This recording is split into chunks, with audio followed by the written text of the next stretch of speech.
बहुत समय पहले की बात है। एक राजा था जो खुद को बहुत ही नेक, दयालु और उदार मानता था। उसे लगता था कि वह हर परिस्थिति को सही तरीके से समझ सकता है, हर मामले में न्याय कर सकता है और हर विषय पर उसकी सोच सही है। राजा की 3 बेटियां थी। एक दिन राजा ने अपनी बेटियों को बुलाया और कहा, मेरे पास जो कुछ भी है वह तुम्हारा है। तुम तीनों को जीवन मैंने दिया है। तुम्हारा भूतकाल, वर्तमान और भविष्य मेरी मर्जी के अनुसार है और आगे भी रहेगा।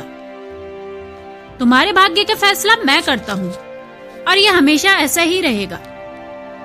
राजा की यह बात सुनकर उनकी 2 बेटियां शांत मन से सहमत हो गई, लेकिन तीसरी बेटी ने ऐसा नहीं किया। उसने कहा, नहीं, मैं ऐसा नहीं मानती कि मेरा भाग्य आपके हाथों में है महाराज। यह सुनकर राजा क्रोधित हो गया और उसने अपनी तीसरी बेटी की बात को चुनौती के रूप में स्वीकार कर लिया। उसने खुद को सही साबित करने का निश्चय किया और अपनी तीसरी बेटी को कैद कर लिया। राजा की तीसरी बेटी कई वर्षों तक जेल में रही, जबकि उसकी बाकी दोनों बेटियां राजमहल में शाही जीवन जीती रही। राजा अपने दिल में सोचता था कि उसकी आज्ञा के कारण उसकी जिद्दी बेटी जेल में है। लोग भी यही सोचते थे कि राजा की तीसरी बेटी ने कोई बहुत बड़ा अपराध किया होगा, तभी तो एक पिता अपनी बेटी को जेल में डाल सकता है। कभी कभी राजा अपनी कैद बेटी से मिलने जाता। उसने देखा कि उसकी बेटी बहुत कमजोर हो चुकी है, लेकिन फिर भी उसकी सोच में कोई बदलाव नहीं आया।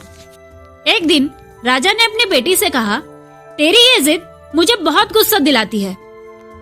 अगर तू इसी तरह मेरे सामने खड़ी रही तो मैं क्रोध में आकर तुझे मौत की सजा भी दे सकता हूँ, लेकिन मैं दयालु हूँ, इसलिए मैंने फैसला किया है कि अब तुझे मेरे राज्य के पास के जंगल में रहना होगा। वहाँ सिर्फ वही लोग रहते हैं जो मेरी आज्ञा नहीं मानते। तूने भी मेरी बात नहीं मानी, इसीलिए तुझे भी अपनी जिंदगी वहीं बितानी होगी। राजा ने अपनी तीसरी बेटी को जंगल में भेज दिया। वहाँ उसने फलों और सब्जियों पर जीवन यापन शुरू किया और एक गुफा में रहने लगी। उसके पास पीने के लिए केवल झरने का पानी था और ठंड से बचने के लिए सूरज की रोशनी।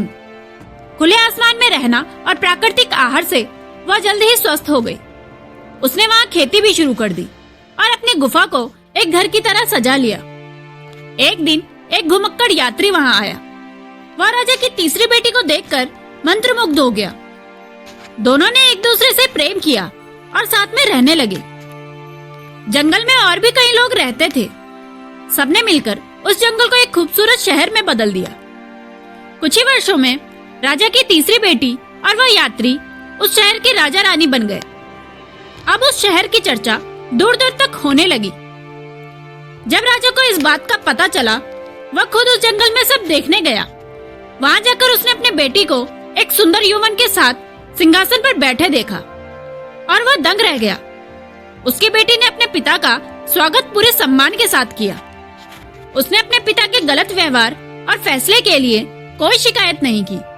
जब राजा वहाँ बैठा तो उसे भीतर से एक आवाज सुनाई दी, हर व्यक्ति अपनी किस्मत खुद बनाता है, किसी और के हाथ में किसी का भाग्य नहीं होता। इस घटना ने राजा को गहरा पछतावा दिलाया।